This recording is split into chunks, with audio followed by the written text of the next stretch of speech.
नमस्कार दोस्तों, विद्यादीप में आपका स्वागत है।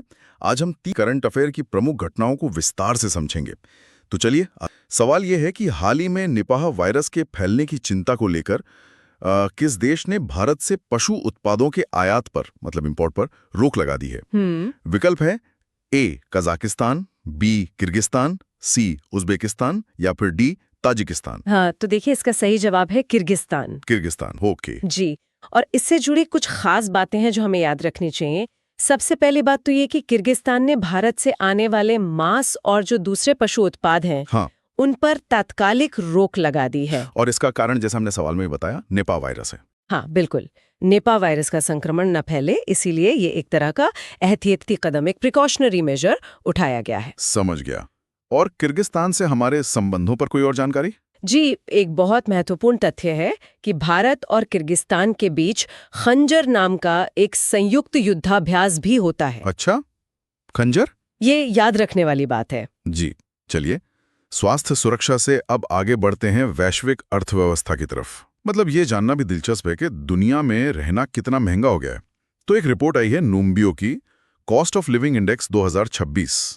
हाँ। इसके मुताबिक दुनिया का सबसे महंगा शहर कौन सा है? विकल्प है ज्यूरिख, पेरिस, टोक्यो या कोपेनहेगन। इसका सही जवाब है ज्यूरिख, स्विट्जरलैंड का शहर। स्विट्जरलैंड। हाँ, और मजे की बात यह है कि इस लिस्ट में जो टॉप 3 शहर हैं, वो तीनों ही स्विट्जरलैंड से हैं। अच्छा, तीनों। जी। पहले नंबर पर ज्यूरिख, दूसरे पर जिनेवा और तीसरे पर बेजिल। मतलब स्विट्जरलैंड में रहना वाकई बहुत महंगा है। बिल्कुल। और अगर हम भारत की बात करें तो हमारे शहर इस लिस्ट में काफी पीछे हैं। तो हमारे शहर कहाँ है इस रैंकिंग में? मुंबई 44वें नंबर पर है, गुरुग्राम 450वें, इंदौर 477वें और भोपाल 472वें स्थान पर है। अच्छा, तो ये इंडेक्स तैयार कैसे किया जाता है? मतलब इसका आधार क्या होता है? ये एक बहुत अच्छा सवाल है। देखिए, इसका जो मुख्य मापदंड है वो 4 लोगों के परिवार के लिए जो जरूरी खर्चे होते हैं, हाँ, उस पर आधारित है। ओके। इसमें घर का किराया, खाने पीने का खर्च और आने जाने यानी ट्रांसपोर्टेशन का खर्च, ये सब शामिल होता है। ओके, तो इन सब को मिलाकर ये रैंकिंग तैयार की जाती है। जी बिल्कुल। ठीक है, अब भारत के कॉरपोरेट जगत की तरफ आते हैं। यहाँ एक बड़ी उपलब्धि की खबर है। हाल ही में भारत की किस सार्वजनिक क्षेत्र की कंपनी, मतलब एक पीएसयू, को ग्रेट प्लेस टू वर्क के तौर पर मान्यता मिली है? विकल्प हैं सेल, भेल, एनटीपीसी या फिर ओएनजीसी। तो ये सम्मान मिला है सेल को। सेल यानी Steel Authority of India Limited. जी हाँ, भारत की एक महारत्न कंपनी। इसके बारे में कुछ और तथ्य भी जान लेते हैं जो अक्सर पूछ लिए जाते हैं। हाँ, जरूर। इसका मुख्यालय नई दिल्ली में है। इसकी स्थापना 19 जनवरी 1954 को हुई थी। और इसके मौजूदा अध्यक्ष? वर्तमान में इसके अध्यक्ष अमरेंदु प्रकाश हैं। ठीक है, ये सारी जानकारी महत्वपूर्ण। बिल्कुल।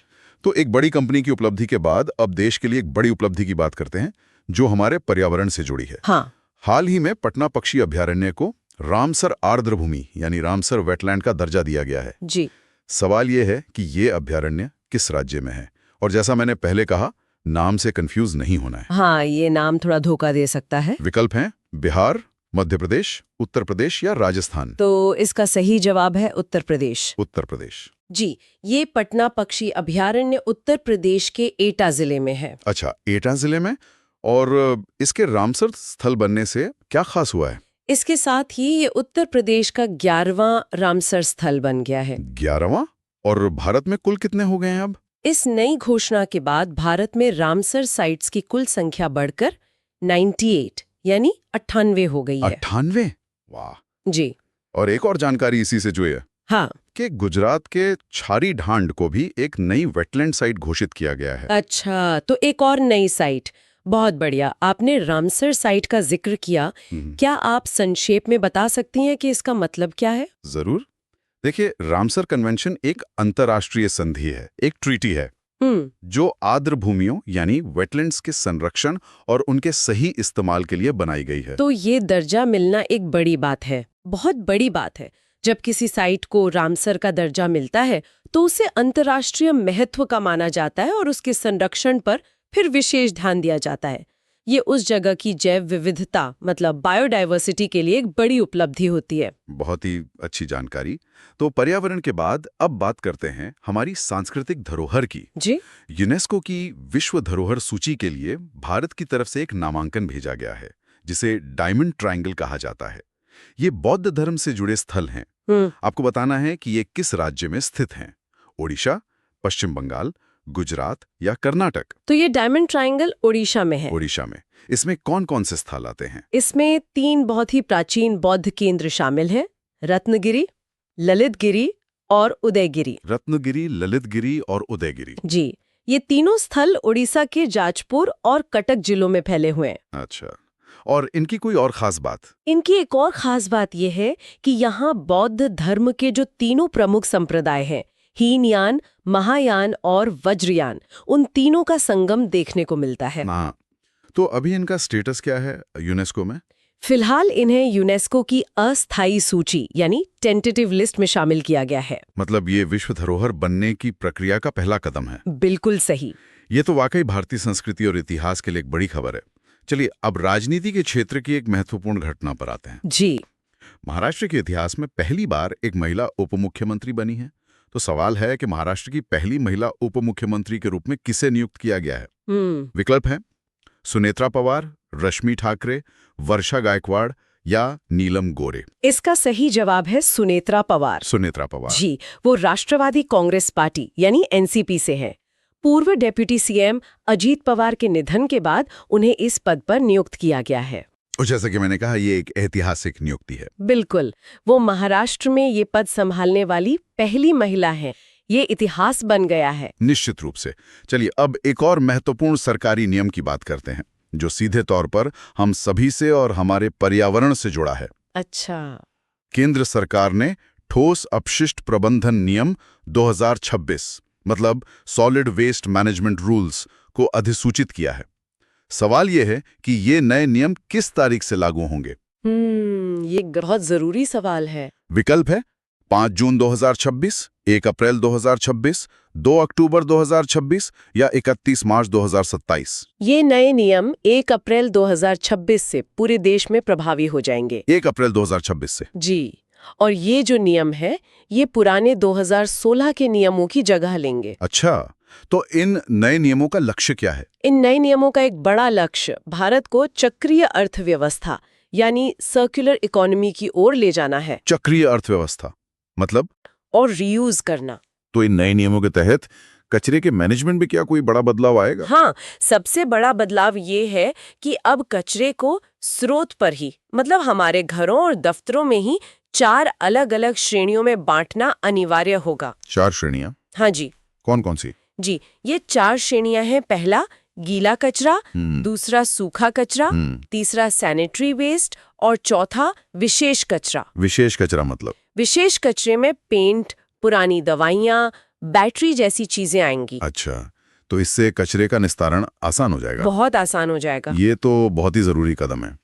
चलिए, अब एक राज्य स्तरीय योजना की बात करते हैं। हाँ। हाल ही में मुख्यमंत्री ग्रामोत्थान योजना की शुरुआत किस राज्य में की गई है? विकल्प हैं राजस्थान, गुजरात, महाराष्ट्र या मध्य प्रदेश। इस योजना की शुरुआत गुजरात में की गई है। गुजरात में? और इसका लक्ष्य क्या है? इस योजना का मुख्य लक्ष्य गुजरात के जो ग्रामीण इलाके हैं, वहाँ बुनियादी ढांचे मतलब इंफ्रास्ट्रक्चर को मजबूत करना और उसका विकास करना है। इसी योजना के तहत राज्य में 2666 नए पंचायत कार्यालयों के निर्माण की आधारशिला भी रखी गई है। अच्छा, और गुजरात से जुड़ी कोई और ताज़ा खबर? जी, गुजरात 100% रेल विद्युतीकरण हासिल करने वाला देश का 24वां राज्य भी बन गया है। शानदार। अब एक ऐसे रिकॉर्ड की बात करते हैं जो गिनीज वर्ल्ड रिकॉर्ड्स में दर्ज हो गया है। अच्छा, रिकॉर्ड? जी हाँ। किस राज्य के मुख्यमंत्री ने सिर्फ 24 घंटे के अंदर 555 महिलाओं और छात्राओं को साइकिल बांटकर ये कीर्तिमान स्थापित किया है? तेलंगाना, तमिलनाडु, आंध्र प्रदेश या कर्नाटक? ये विश्व रिकॉर्ड आंध्र प्रदेश में बना है। आंध्र प्रदेश? तो वहां के मुख्यमंत्री ने ये रिकॉर्ड बनाया है? जी हाँ, मुख्यमंत्री एन चंद्रबाबू नायडू ने ये उपलब्धि हासिल की है। यह एक दिन में इतने बड़े पैमाने पर साइकिल बांटने का एक नया वर्ल्ड रिकॉर्ड है। ये तो है। और उनके बारे में एक और दिलचस्प जानकारी भी है शायद। हाँ, एक एडीआर की रिपोर्ट के मुताबिक चंद्रबाबू नायडू देश के सबसे धनी मुख्यमंत्री भी हैं। वाकई ये एक अनोखा रिकॉर्ड है। चलिए अब हम अपनी आज की चर्चा के अंतिम पड़ाव पर पहुंच गए हैं जी। और ये सवाल है खेल जगत से।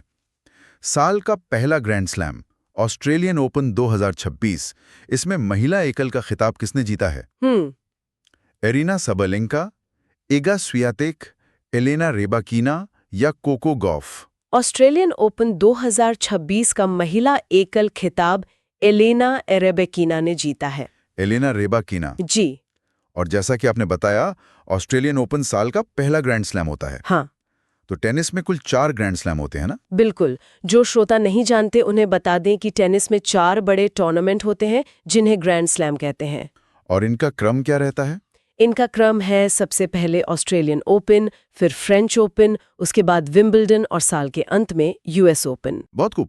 तो आज हमने अंतर्राष्ट्रीय संबंधों से लेकर पर्यावरण, राजनीति और खेल जगत तक की कई महत्वपूर्ण घटनाओं पर चर्चा की। जी, काफी विस्तार से बात हुई। अब जैसा कि हम हमेशा करते हैं, एक सवाल हमारे श्रोताओं के लिए। आज की ही चर्चा में से एक आसान सा सवाल है। आपको बताना है कि महाराष्ट्र राज्य की पहली महिला उप मुख्यमंत्री के रूप में किसे नियुक्त किया गया है। अपना जवाब नीचे कमेंट सेक्शन में जरूर लिखकर बताएं। वीडियो देखने के लिए बहुत बहुत धन्यवाद। यदि आपको यह वीडियो उपयोगी लगा हो तो वीडियो को लाइक करें, कमेंट करें और अधिक से अधिक शेयर